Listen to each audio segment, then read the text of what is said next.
The land, the law, and the there's something deeply satisfying about owning land that your great-grandfather carved out with nothing but a pickaxe and grit. I had grown up hearing stories of how he'd cleared the first acre with his bare hands, how he'd fended off rustlers and rainstorms alike, and how he built the original log cabin with timber felled from our own woods. Generations later, that very land belonged to me, Samuel Baird, current chief of the state police. But while my name was on the deed and my title carried weight, none of it stopped the relentless intrusion of a petty homeowners association that bordered the edge of my 28-acre estate. Despite my property being completely outside their jurisdiction, somehow, these people, particularly their so-called president Trish Ellerman, acted as if they had been crowned monarchs of all surrounding land. The HOA, established 5 years ago to manage a newer suburban development called Whispering Pines, had always been a nuisance. Their first letters to me were almost comical. One requested I paint my barn neutral beige to match community standards. Another demanded I remove unauthorized livestock, referring to my 2 horses, June and Jasper. The last straw, a citation accusing me of unauthorized flag placement, because the flagpole near my cabin flew the American flag and the state police banner. Normally, I let nonsense roll off my back, but this wasn't normal. The more I ignored them, the more emboldened they became. It started with mail-certified letters, fines, summons to bogus hearings held in the local HOA clubhouse. I ignored every single one. Then came the visits. HOA volunteers, clipboard warriors with puffed-up egos and zero legal authority, would inspect my property line, squinting at imaginary boundaries and taking photos through binoculars like I couldn't see them, hiding behind the brush. Once, I caught one of their board members attempting to measure my driveway length with a tape measure, like it was a zoning violation. It was pathetic. At first, the escalation 3 weeks ago, things took a darker turn.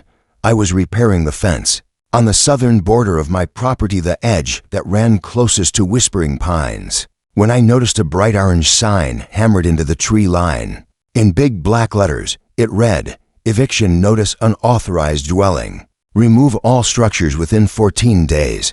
I yanked it down immediately. The notice had an HOA letterhead, but no legal references, no court docket, nothing resembling actual government authorization. Still, the audacity was breathtaking. They were now claiming they had the right to evict me. That night, I called my legal counsel, a sharp, retired U.S. Marshal named Valerie Pierce. She laughed so hard, I could hear her wheezing through the phone. "Sam," she chuckled, "they're either desperate, delusional, or both." "I'm guessing both," I replied, but I wasn't smiling. "Keep the sign, document everything, and don't engage them alone anymore," she advised. "We'll go legal if they don't back down." The very next morning, I got the surprise of my life. The officers, it was 8:15 a.m. A crisp fog was rolling across the fields as I saddled June for her morning trot down by the creek. That's when I heard it, tires on gravel, and the crunch of boots. I turned to see 2 men approaching the main cabin. They wore uniforms, dark navy blue with silver badges, but they weren't from my department. I tied June to the post and walked calmly toward them, mourning. I called out, "Can I help you?" One of them stepped forward, posture rigid, like someone playing a part. "We're here to carry out an eviction. You are illegally occupying this land." I blinked, then studied their attire. Their badges had no department insignia. Their patches were generic. Their name tags read Officer Trent and Officer Bale. "I assume you have paperwork?" I asked. The man called Trent pulled out a folded document and handed it over. It was laughable. It had an HOA watermark and what looked like a fake court stamp. No judge's signature, no docket number. Just a list of violations, including non-compliance with neighborhood aesthetics and hostile refusal to participate in community oversight programs. I couldn't believe what I was reading. "And who exactly do you report to?" I asked, raising an eyebrow. Trent straightened. "We're part of the Whispering Pines Enforcement Task Force." That was it. I couldn't help it. I laughed. "You mean a private security company hired by an HOA with zero police authority?" I replied. "Now dead serious. I'm Samuel Baird, chief of the state police. You're both impersonating officers, trespassing, And attempting an unlawful eviction, that's a felony. Their faces paled. Trent stuttered. We were just told, save it, I cut in. You have exactly 30 seconds to get back in your vehicle and never step foot on my land again. Or I radio this in, and real officers will be here before you even hit the pavement. Bale turned on his heel and bolted. Trent hesitated. You'll be hearing from our lawyers. He mumbled, retreating. You can tell your lawyers they're free to meet me in court, I shouted after them. Or at the sheriff's station, your choice. Go in public that night. I sat at my kitchen table, turning the fake badge over in my hand. Valerie agreed we needed to escalate. This is no longer a nuisance, she said. This is organized harassment with criminal implications. I agreed. We filed a formal complaint against the HOA and submitted an investigation request to the state attorney general's office. I also contacted the local news outlet. The story was too absurd not to share and too dangerous to ignore. Impersonating police officers is not just unethical, it's criminal. If they'd shown up at someone else's property, things could have gone far worse. The next day, the headline read, HOA accused of sending fake cops to evict state police chief from his own land. The story went viral. The HOA president, Trish Ellerman, issued a weak press release denying involvement. But my neighbors, many of whom had been quietly enduring the HOA's bullying for years, started speaking out. Dozens came forward with stories of illegal fines, threats, and surveillance. One family, the Millers, claimed they were fined $500 for having a backyard playset that was too colorful. Another resident was penalized for planting a vegetable garden. One woman even said the HOA entered her backyard to measure her patio stones without permission. The public outrage grew fast. The state steps in. A week later, an investigator from the AG's office arrived at my cabin. Her name was Anna de la Cruz, sharp-eyed, thorough, and relentless. She had already compiled a file 2 inches thick with claims against Whispering Pines HOA. What they did to you was just the most visible tip of a very shady iceberg, she explained. They've been acting as a pseudo-government body for years, overstepping every legal boundary. What are we talking? I asked. Unlawful surveillance, misuse of private funds, harassment, false representation of authority, and now impersonating. Law enforcement. I handed her the fake badges and eviction notice. Her eyes widened. This is enough to trigger a full investigation and potential criminal prosecution. Good, I said. They've gotten away with this long enough. The calm before the storm. The next few days were oddly quiet. No visits, no letters. Even the HOA's social media pages went dark. But I knew it was just the eye of the storm. The Whispering Pines HOA had operated unchecked for too long. They weren't going to back down without a fight. What they didn't know was I wasn't backing down either, and I had the law on my side. They had sent fake officers to evict me from land I inherited, restored, and protected. As the state police chief, they couldn't have picked a worse target. But the fight had only just begun, because what came next would shake the entire neighborhood. When the fence becomes a front Lynette, strange silence that blanketed my property. After the story broke in the media, felt like a loaded gun, quiet, but dangerous. I was no stranger to tension, but the kind that crept through the woods surrounding my home now was different. This wasn't the raw tension of a criminal standoff or the predictable danger of a tactical operation. This was the slow, silent escalation of neighborly tyranny turning militant. For the first few days after the fake cop fiasco made headlines, things were oddly calm. Not a single clipboard warrior dared to step foot near my fence. I wasn't getting fake fines. Even the usual HOA drone hovering over the tree line, yes. They had taken to using a drone for compliance checks, had vanished. But I knew this kind of calm wasn't surrender. It was regrouping. Sure enough, it didn't take long for the next wave to hit. I had just returned from a state training seminar for tactical field instructors, a meeting I hadn't missed in 11 years, when I found my private access road partially blocked. 3 concrete barriers, likely poured into molds in someone's garage, sat tilted across the gravel, each with a laminated sign bolted onto its front: private community easement, access restricted, to Whispering Pines residents only. I stepped out of my truck and walked over. The first thing I noticed was the spelling mistake in easement. They had written easement That was the level of legal accuracy I was dealing with. But what enraged me more was the sheer audacity of it.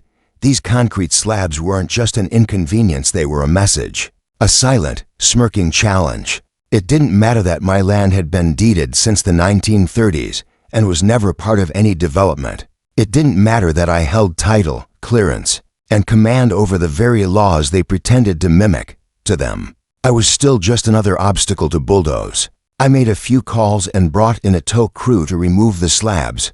By sundown, the road was clear again, but that night, while reviewing the footage from the perimeter cams I'd installed months prior, I saw something disturbing. 4 men, hooded and masked, placing the slabs just before dawn. They moved like they had practiced the maneuver, quick, quiet, deliberate. This wasn't a neighborhood prank. It was coordinated sabotage. The Whispering Pines Council the following day, I decided it was time to face the heart of the beast. The Whispering Pines HOA board, Valerie, ever tactical, advised me to go in with evidence, witnesses, and a secure camera crew. But I wanted to start civil. I wanted to give them a chance to back down before this turned into a public inquisition. So I drove into their suburban utopia rows of pastel homes with carbon copy landscaping, cul-de-sacs named after birds and flowers, and more no parking signs than there were mailboxes. It was all engineered tranquility, plastic piece built on paper rules. Their office was in the community center of Foxbrick building, with ivy glued to trellises, and an artificial fountain bubbling beside a sign that read, "Whispering Pines, where civility grows." Irony, it seemed, wasn't on their list of community values.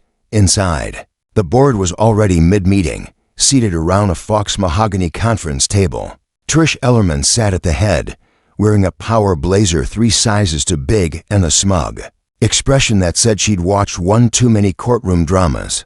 Well, she said as I entered. Look who finally decided to follow procedure. I ignored the bait. We need to talk. Outside. Now, she laughed, as did a few of her cronies, 6 in all, each armed with printed bylaws and that specific brand of HOA self-righteousness. You're welcome to submit a request to speak during open comment. Otherwise, this meeting is in progress. So I placed my badge on the table, and then I placed a second item next to it, the forged eviction notice with her signature at the bottom. The laughter stopped. I'm not here to play procedural games, Ms. Ellerman. I'm here because what you're doing isn't civil governance, it's criminal harassment. You crossed a line when you sent people dressed as officers to my home. You crossed another when you blocked my property access. You're not just overstepping. You're impersonating government authority. And now the Attorney General's office is involved. Her face tightened. You think you can scare us with titles? She said, though her voice had lost its edge. You're a public employee. That land of yours was never zoned properly. It was grandfathered in without modern compliance. That makes it a gray area. No, I said evenly. That makes it historic land, and it puts you squarely out of jurisdiction. I turned to the others. I know some of you were misled. You were told you had legal standing to issue citations, levy fines, even act as enforcers. But let me be clear, the moment you impersonate a government officer or interfere with state-owned property, you're not just violating civil ordinances, you're committing felonies. A man near the window, a balding, nervous-looking guy named Harold, if I remembered correctly, shifted uncomfortably. I didn't know they weren't real officers. He said quietly. Ellerman snapped, Harold, not now. But Harold continued, eyes locked on mine. She told us the chief was just some stubborn old landholder. She said he was violating common area use, and that the HOA had a right to reclaim it. I stared at Ellerman. You tried to manipulate your own board into criminal activity. I did what I had to, she spat. People like you think they're above the rules. This community was built on order, not some redneck militia fantasy. Order doesn't come from made-up cops and concrete blockades. I said, it comes from the law. I turned to leave. Expect subpoenas. And one more thing, stay off my land. Retaliation in the shadows. Be now. Media outlets were circling like hawks. The moment I stepped outside the HOA clubhouse, I was met by a local reporter who had been following the story since it broke. I didn't say much, just that the matter was under investigation by the state, but apparently that was enough. Within hours, The footage was trending statewide. I knew what would come next. Public pressure was like wind over dry grass, fast, chaotic, and flammable. HOA members started resigning. Anonymous emails poured in, former board members, residents, even a teenage kid who had secretly recorded one of the fake enforcement meetings with a hidden mic. But not everyone was cowed. 2 nights later, I woke to the smell of burning plastic. It was around 2:30 a.m. when my smoke alarm went off. I bolted from bed and ran toward the main entryway. There, smoldering in the gravel just feet from my front porch, was a homemade Molotov-style bottle, charred and broken, but clearly designed to send a message. My security cameras caught the whole thing, 2 individuals' faces covered. Moving fast, had tossed the bottle from a distance and fled in a waiting car. I called it in. Within minutes, 2 cruisers arrived from the local precinct. Though I had every right to investigate it myself, I wanted this to be neutral, official. No claims of overreach, just the facts. When I showed them the footage, one of the officers whistled low. "Looks like you rattled the wrong nest, Chief," I nodded grimly. "Or the right one." Turning the tidith following morning, Valerie and I met with Ana de la Cruz from the Attorney General's office again, this time with the footage, the Molotov remains, and a signed affidavit from Harold. The pieces were forming a clear picture. By now, we had proof of impersonated officers, forged eviction documents, vandalism, and illegal blockades, testimonies from residents, and now, an attempt at arson, which started as an overzealous HOA was rapidly becoming a criminal enterprise masquerading as a neighborhood organization. Anna's team launched an official task force. Over the next several days, subpoenas were issued, warrants served, and interviews conducted. The HOA's accounts were frozen. Their clubhouse, once a symbol of their smug authority, was locked down as a potential crime scene. As law enforcement pulled back the curtain, the extent of Ellerman's operation became shockingly clear. She had been using HOA dues to fund a private security contractor and licensed under-the-table hires with shady records. She had falsified dozens of legal documents and had even installed secret cameras around the neighborhood to monitor compliance. In the end, 6 people were arrested, including Ellerman. Her mugshot, once circulated, became an online sensation.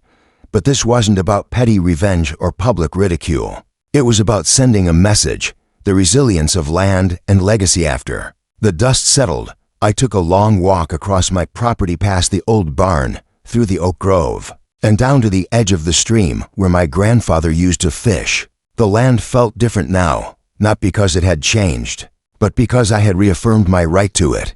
I thought of the neighbors who'd thanked me quietly at grocery stores and gas pumps. I thought of the kids who'd waved to me as I passed by, no longer told to avoid that man up the hill. And I thought of Harold, who had since stepped forward as the voice of a new, fair HOA that was trying to rebuild, not control, the community. This wasn't just a victory for me. It was a reminder of what happens when one man stands up, not with anger, but with law, legacy, and unshakable purpose. And it was only the beginning.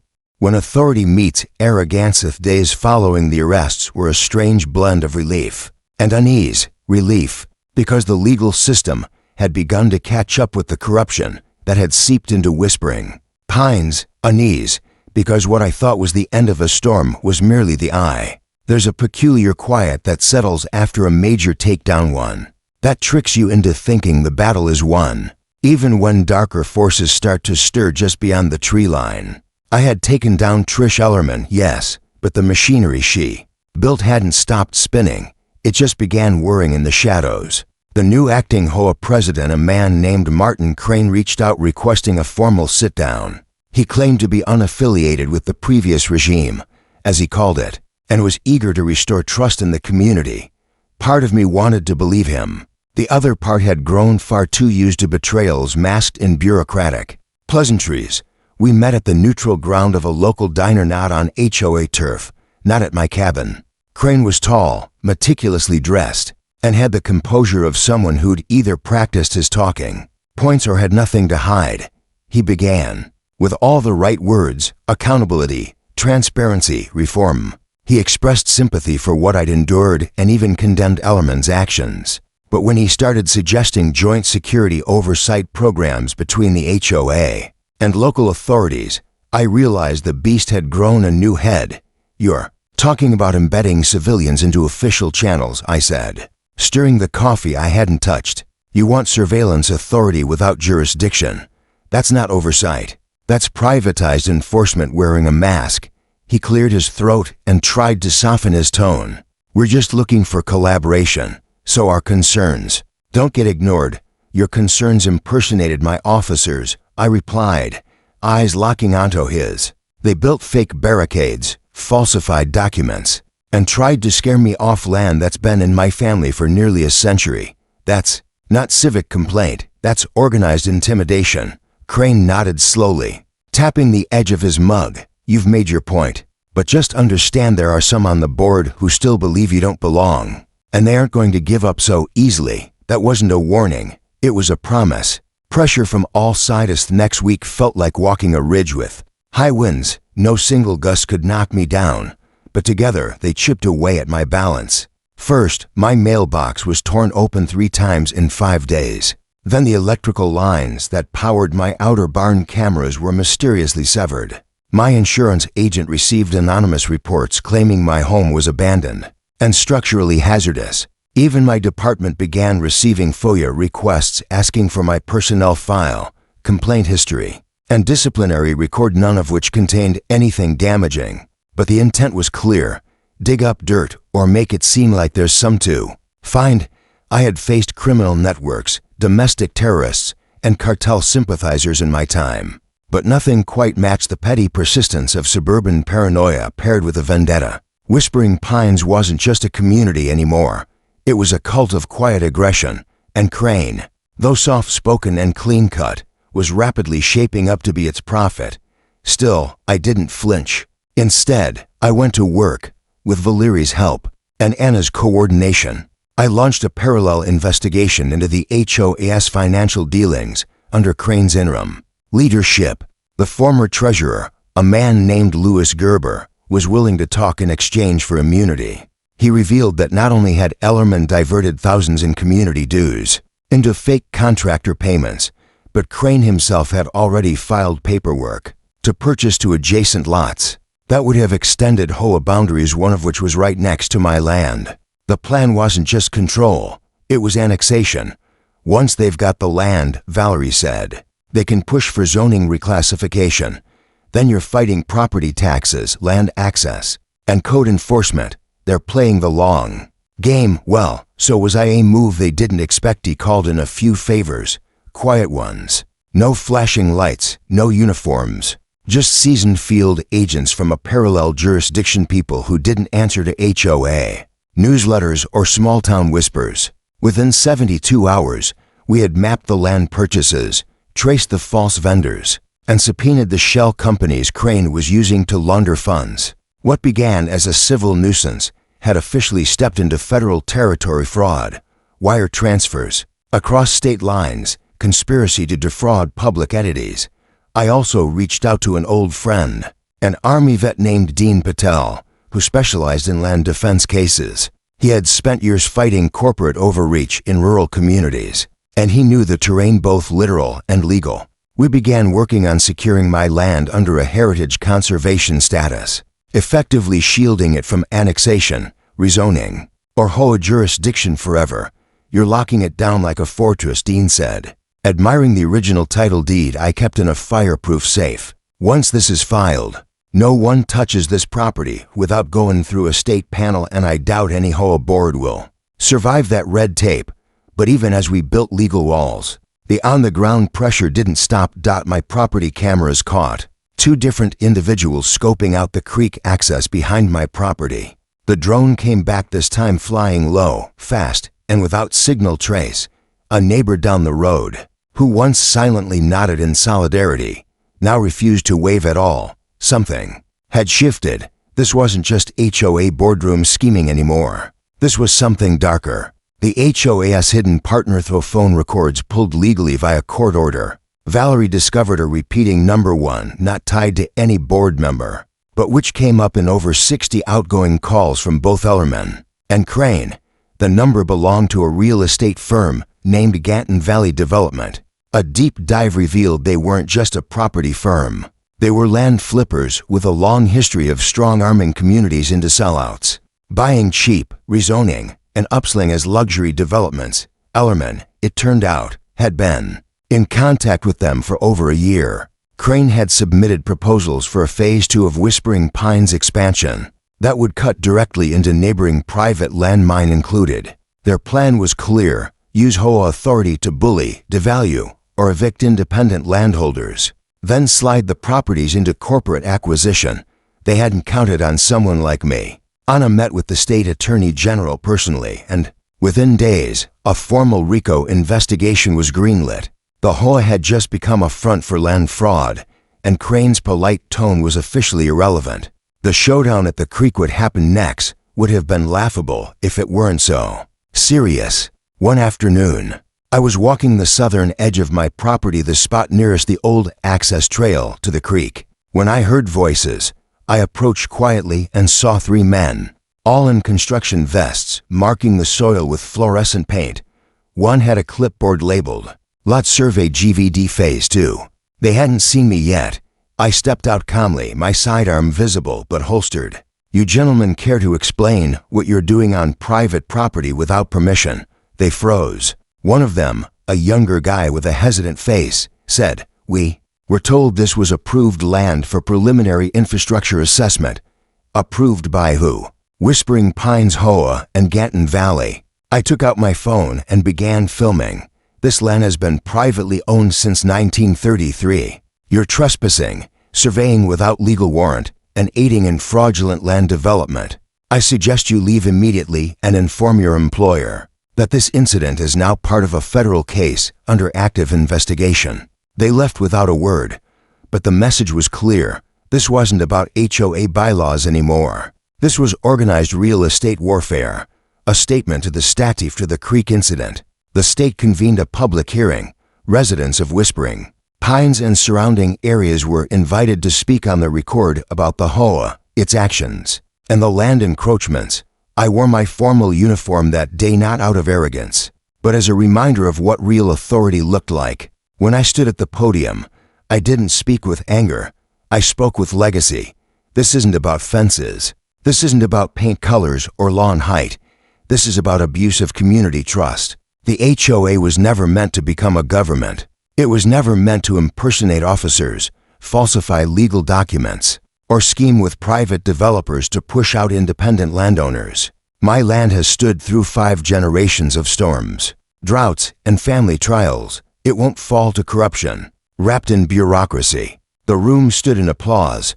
Even some of the former HOA supporters nodded in silent agreement. The fall of the Pinnasit didn't take long for the house of cards to crumble. With mounting federal pressure, Ganton Valley withdrew from the region. The HOA board resigned en masse.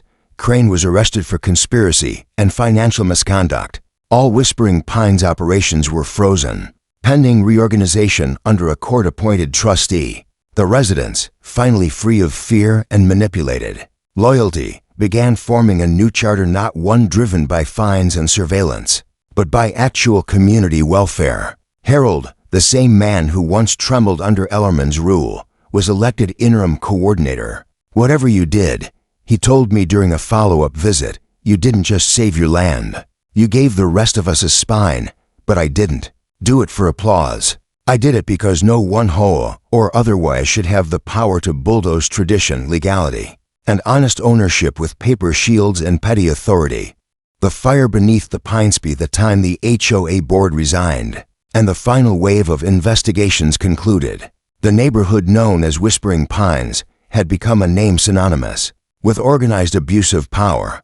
What had once been pitched as a suburban haven now sat under the weight of national attention, multiple legal actions, and the burned-out remains of public trust. From the outside, it looked like the war had been won. The media lost interest after Crane's arrest. Ganton Valley pulled out quietly, denying any criminal involvement, and the residents, finally able to breathe again, began to reimagine their community free from HOA tyranny. But I knew better. You don't just dismantle a machine like that, without sparks hitting dry brush. power, when threatened, doesn't just surrender, it morphs, it regroups, and in this case, it ignited a fire that none of us saw coming. For a few short weeks, I focused on repairs. The barn had taken minor damage from the earlier sabotage attempts, and the fencing around the southern trail needed reinforcement. June and Jasper, my two horses, had grown jittery again, especially at night. Something in the air had shifted, not loud or obvious, but insistent, like an approaching storm humming in the distance. It wasn't paranoia. I've trusted my instincts my whole life, first as a soldier, then as an officer, and finally as a leader of the state's law enforcement, and they were telling me something was still very wrong. It began, quietly, with the disappearance of a neighbor's dog, then a fire, then two flames in the dark. First was a shed Harold's, in fact, one he'd converted into a community lending library for kids. It went up at 2:14 a.m., and by the time the volunteer fire crew arrived, the entire structure was gone. They ruled it undetermined, but the fuel pattern said otherwise. I knew accelerant when I saw it. So did Harold. His eyes were hollow when I met him the next morning, standing over the ash and splinters of what had been his effort to rebuild community trust. I didn't think it would come to this, he whispered. I thought we were done. You were, I said quietly, but someone else wasn't. 3 nights later, a detached garage 2 blocks deeper into Whispering Pines caught fire. Then an empty field where the HOA had once proposed building a playground. Every time the scene pointed to the same thing: deliberate arson, likely strategic, and without any traceable fingerprints. No calls were made to emergency lines in advance. No strange vehicles were seen by residents. No one caught anything on camera, except I did.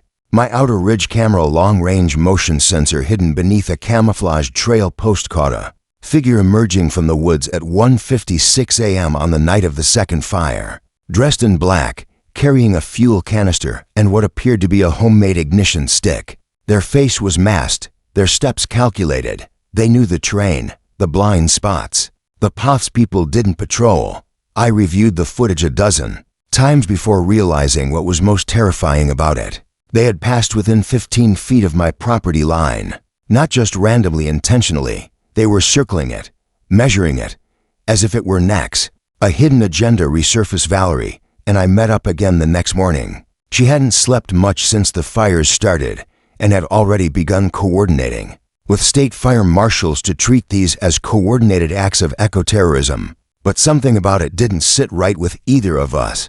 The targets weren't valuable, nor symbolic. They were soft spots, distractions, psychological plays. They're not trying to destroy assets, Valerie said, pacing my kitchen. They're trying to fray nerves, make people scared, make you react. And what happens when I do? That's when they strike. We went through everything again: footage, statements, historical land surveys, financial trails, even construction permit records. And then we found it, buried deep in the acquisition paperwork from Ganton Valley, filed quietly under a shell entity named WPI Future Sites LLC, was an option to purchase clause for a parcel of land that overlapped with an easement bordering my northern boundary. This wasn't land I owned. It belonged to a woman named Bernice McAllister, who had lived alone in a crumbling farmhouse for nearly 60 years. Her children had long since moved out of state. Her property wasn't well kept, and it had long been the target of HOA pressure, but she'd never budged, until now. She had sold it just last month, and the buyer, WPI Future Sites. It wasn't about my land. It was about access. With that parcel secured, the developers no longer needed to conquer me. They just needed to isolate me, to box me in with easements, roads, and construction zones. That way, they could route infrastructure directly around my land, cutting me off without ever stepping foot on my soil. It was annexation through strangulation. A visit to Bernice found Bernice at a senior care facility 2 towns over, tucked into the back corner of a nursing complex off Route 9.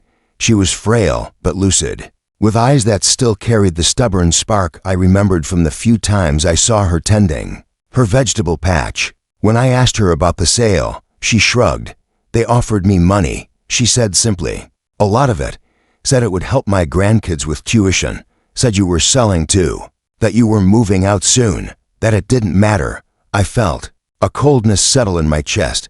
I'm not going anywhere. Her hand trembled slightly. I didn't think you would, but they said if I didn't sell now, they'd rezone me into irrelevance.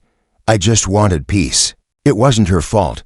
She'd been manipulated, pressured in a moment of vulnerability, fed lies and scare tactics. It was the oldest play in the book, and now that parcel was theirs. They were closing in, a line in the dirt next day. I walked the northern trail behind my cabin. It was quiet to quiet. The forest usually had its language chirps, snaps, the rustle of deer in undergrowth. That morning, it felt mute. I stopped where my land met the newly purchased plot. A line had been cut through the trees just wide enough for a vehicle to pass through. Pink survey flags lined both sides, fluttering faintly in the morning breeze. They had already begun. This wasn't just about land anymore. It was about presence. It was about control.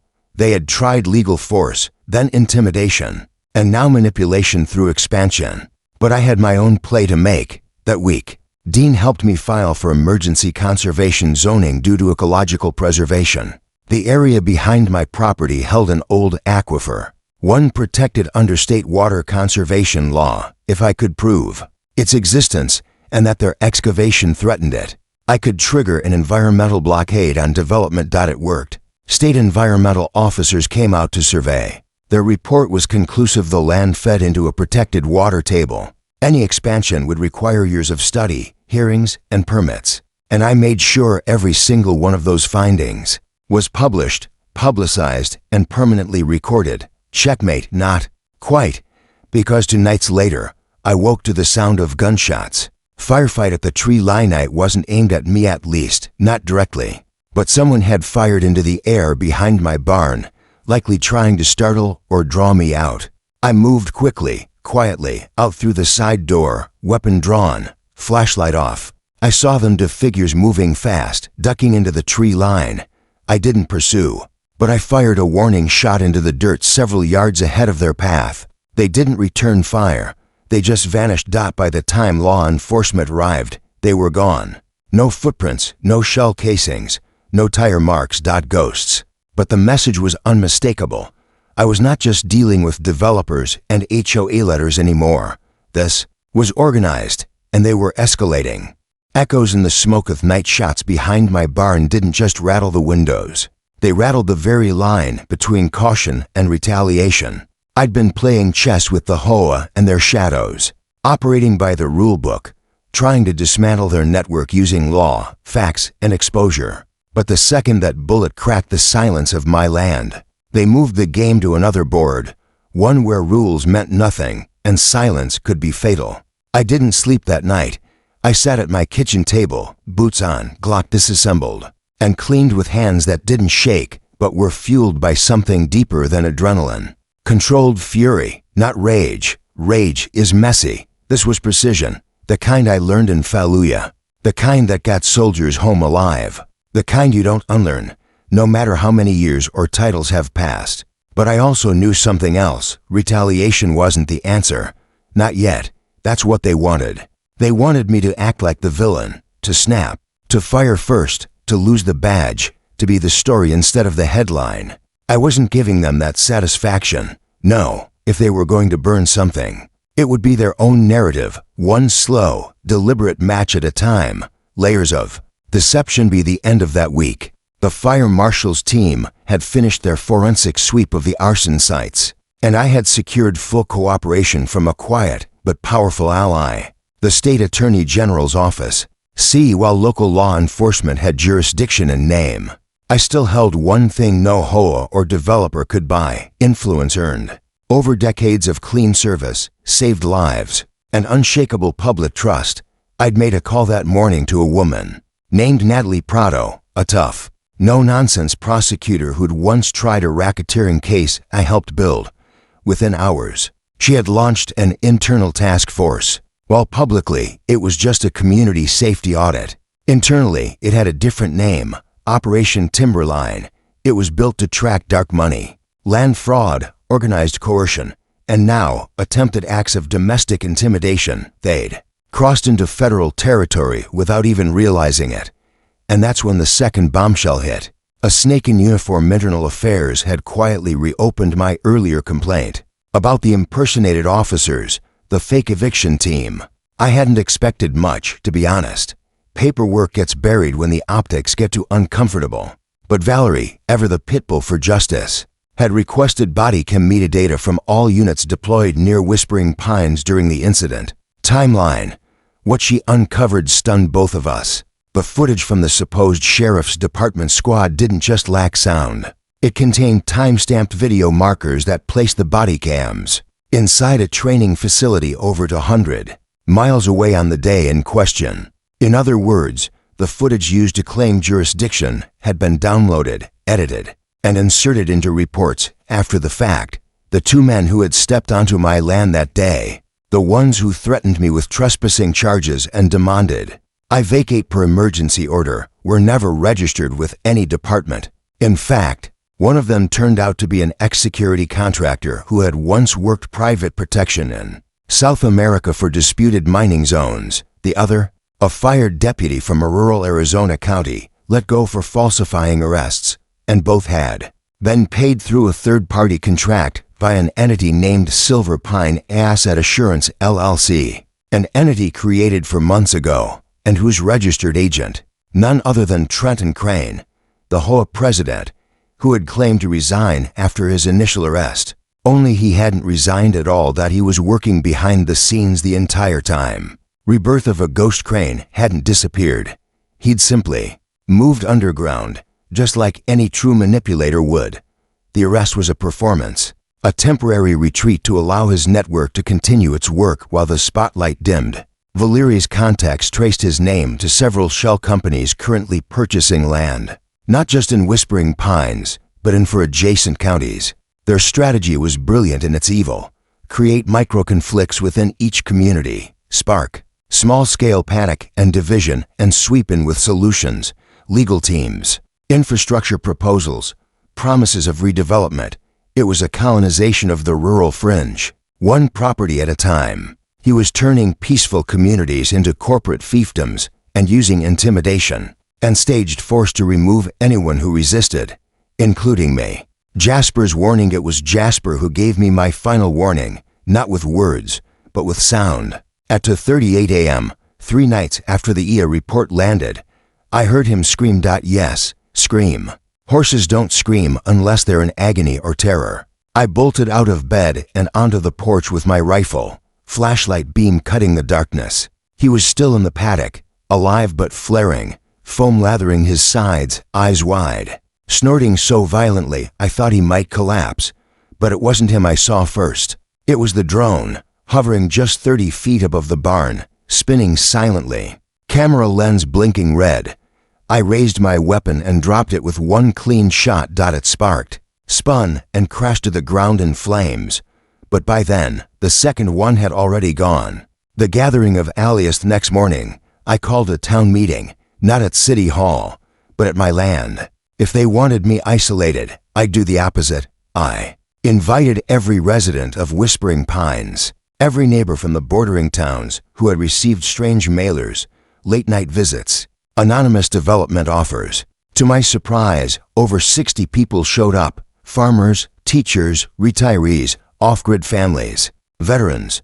Most of them had faced some form of intimidation in the last 2 months. Unmarked vehicles parked near driveways, sudden property value reassessments, unscheduled inspections from people who never showed ID. It was a pattern, and they were scared. But fear doesn't win when truth is louder. I laid everything out: the shell companies, the impersonators, the land banking scheme, the illegal surveillance, the evidence connecting Crane to a wider operation. I passed out photocopies of the IA reports, zoning filings, corporate registries. By the time I was done, the air had shifted, not just in anger, but in purpose. We formed the Community Defensive Alliance that same day, a network of volunteers committed to watching over each other, pooling legal resources, and documenting every single suspicious interaction. Dean brought in a cybersecurity team to harden our devices. Valerie arranged for legal workshops so no one could be fooled by bogus notices again. And I turned my Barn into the coordination center. They wanted a land war. They got a community revolution. The final incursion, and yet, the enemy doesn't always show its face when you expect. It comes when your back is turned, when your hope starts rising again. It was 2 weeks after the drone incident when they made their boldest move, yet at 11 a.m. A convoy of 5 black SUVs breached the north end of Burness's old property. They were unmarked, moving fast, headlights cut. One of my trail cameras captured it. They plowed down temporary fencing and drove straight through the cleared forest easement. A 6th vehicle followed, a box truck with no plates. But they weren't heading to the development site. They were coming straight for my land. I triggered the silent perimeter alarm, then called Valerie, Dean, and the sheriff. But I didn't wait for them. I stood alone at the fence line, floodlights cutting across the trees, wearing my uniform, badge on full display, shotgun slung across my chest, camera streaming live to multiple state servers. The SUV stopped 20 yards from me. Doors opened. 7 men stepped out, all wearing black, no insignia, not a word spoken. But one, tall, dark suit, earpiece, stepped forward. "You need to step aside, sir," he said, voice flat. "This land is subject to federal reclamation under Emergency Code 132A. This is not your jurisdiction." I smiled. "No such code exists," I replied. "And you just crossed a state water conservation site without authorization. That makes this not just a violation, it makes it a federal offense." His jaw tightened. Then I heard the sirens, Valeri's convoy coming fast, a second set of flashing lights behind them, National Guardsmen. Dean had pulled the trigger on a federal alert. When my live stream showed unmarked units breaching sovereign land, the man turned. "You've made a mistake." "No," I said, lowering the shotgun, but keeping my eyes on him. "You did. You thought this was about a house. It never was. It's about freedom, and you don't own that." He turned, whistled once, and they retreated. No arrests that night, but their faces were caught on 6 angles, voice prints recorded, plates matched to previous incidents, and more importantly, they knew their cover was gone. The reckoning beneath the Penesti thought we'd forget. They thought fear would force silence, that intimidation would fracture the community. They thought that some rural land, some tired folks, and a handful of standing houses would be no match for their well-funded schemes, fake authority, and polished lies. But what they never understood, what they could never calculate, was what happens when truth takes root in the soil of the determined. They didn't understand the backbone of people who had worked the land with bare hands. They didn't account for a town that would rather stand than kneel. And they never expected me, a man who wore the badge not for power, but for purpose. The morning after the SUV standoff, I stood on my porch as helicopters circled above. This time, they weren't here to intimidate. They were news teams. The footage from my security feed had gone viral overnight. The state attorney general's office confirmed the breach. The National Guard's involvement triggered a full audit of the land transfer registries across 5 counties. What had started as a battle for one man's land had spiraled into a statewide scandal. But this wasn't the end. Not yet. Exposing corruption was one thing. Making it stick in court, that was another war entirely. From silence to spotlight. Local courthouse, usually half empty and whisper quiet, transformed into a fortress. National media trucks lined the roads. Protesters with signs reading "Protect our pines" and "Land is not a corporation" stood shoulder to shoulder with families holding up photos of their grandparents who had lived on this land for generations. Inside, the court clerk struggled to keep order as the names of Crane, his shell companies, and multiple co-conspirators were read aloud. 39 indictments: wire fraud, racketeering, false impersonation of law enforcement, arson, illegal surveillance, conspiracy to manipulate land zoning through bribery. Crane, the HOA president turned ghost, didn't even flinch as they cuffed him on live television. His smile never cracked. That alone sent a chill through me. This wasn't about remorse. He wasn't just a man clinging to power. He was a merchant of systems, a dealer of infrastructure corruption, a man who believed money could bend law. Valerie, standing beside me with arms crossed, leaned in and whispered, "He thinks this is just a pause." I nodded. Then we make sure it's a full stop. Dean's cyber hammer as the legal case unfolded. Dean took the fight digital. His team, working around the clock, had reverse engineered the drones that had spied on my property.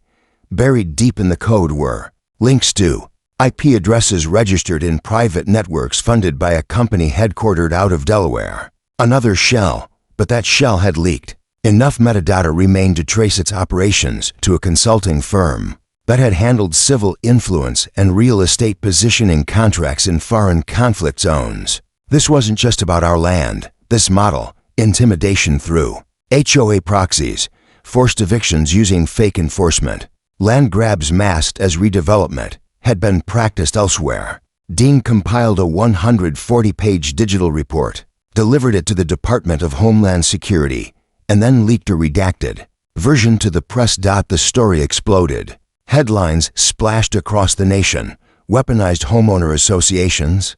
Inside the land takeover network threatening rural America. State police chief uncovers corrupt HOA army. DOJ opens inquiry. The fallout was rapid. Federal task forces moved in. Multiple county officials who had turned a blind eye were suspended pending investigation. And Crane's name, once known only within our town, became a symbol of greed gone metastatic. But still, I hadn't truly healed. Not yet. Healing doesn't come easy. The house still bore scorch marks on the west side. The land still smelled faintly of smoke some mornings.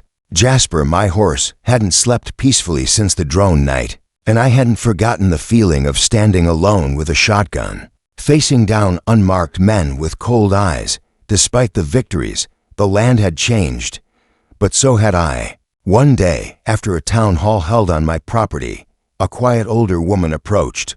I'd seen her before, always sitting quietly near the back, clutching an old leather purse. She introduced herself as Mabel.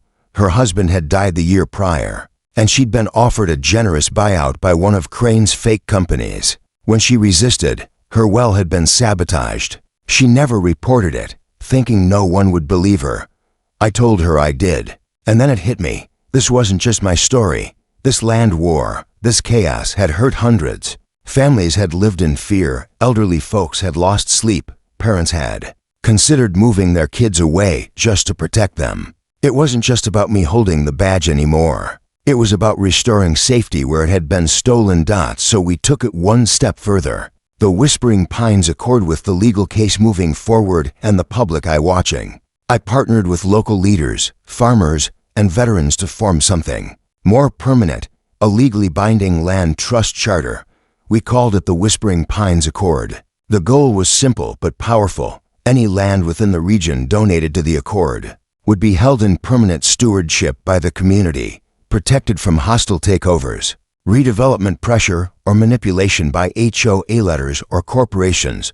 Within a month, over 1,200 acres were voluntarily added to the trust. We organized defense grants for families still paying off property loans. We implemented zoning transparency software that Dean's team coded and released open source. Valerie trained a group of citizens as legal response deputies, not armed, but equipped with knowledge, law references, and oversight protocols. No one would be tricked by a fake badge again.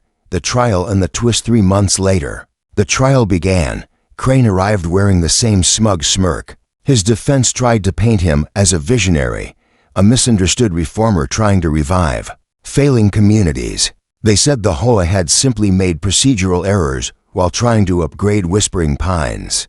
But they couldn't hide the truth. Surveillance contracts, forged documents, paid-off officials, and drone footage targeting children's play areas. Then, something unexpected happened. One of Crane's own, a board member named Lucas Witherby, flipped.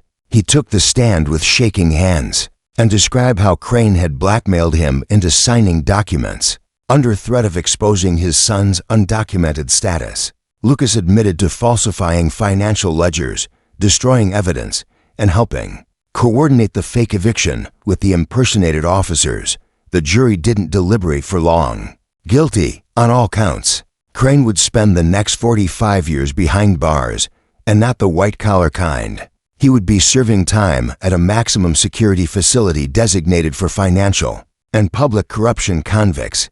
Justice wasn't just served, it was carved into stone. A future rebuilt sun was rising when I walked Jasper along the ridgeline.